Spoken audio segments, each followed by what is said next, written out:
Suffice it to say that as a region, we've made good progress, but there is still a lot of work to be done.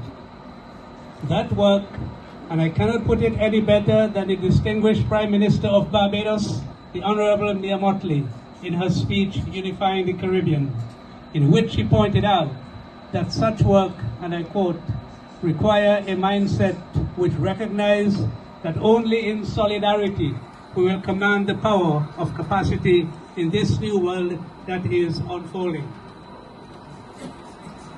To command this power, the Barbados Prime Minister advocates the concept of pooling, the pooling of ideas and resources and so on within our region.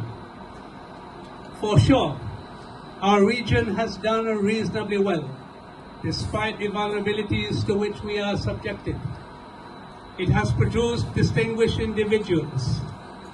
But our Caribbean civilization and its prospects cannot, in the words of the Prime Minister of St. Vincent and the Grenadines, Dr. Ralph Gonsalves, and I quote, be assessed merely on the basis of outstanding achievements of individuals within it.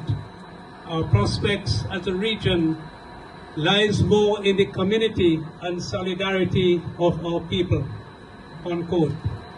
So the question now is, what's the way forward? We have to look out for one another and help each other to the best of our ability, for it is in our collective interests which will see us through the challenges we face.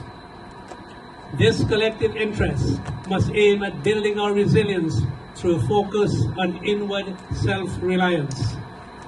To again quote the Prime Minister of Barbados, building self-resilience will depend on our self-reliance, a regional self-reliance.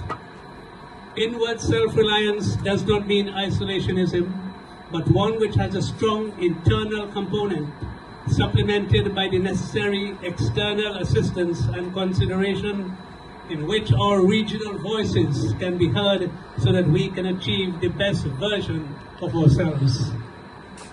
And speaking of external assistance, thanks to the various countries for the support they give to the region, whether collectively or to individual countries of CARICOM.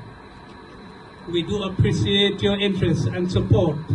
And let me use this opportunity to appeal to entrepreneurs from the United Kingdom and elsewhere to look at our region as a possible area that could offer much in terms of trade and investment. In addition to exploring the CARICOM countries for investment opportunities, let me invite you also to visit our islands, where you will find a good service, a warm and friendly people, and where you will enjoy peace and tranquility in islands of natural beauty. Ladies and gentlemen, in the current global environment, I think the thought of Jose Martin, the Cuban revolutionary, is useful when he said, and I quote him, now is not the time to go to bed in a sleeping cap, unquote. The cap for the journey ahead, I would suggest, is our own prescriptive compass if we are to find the best version of ourselves. It is why today we celebrate the anniversary, another anniversary of CARICOM, because CARICOM matters. Thank you very much for listening to me. I think I've broken the time limit and I'm heading for the Tower of London if you don't say. Thank you very much.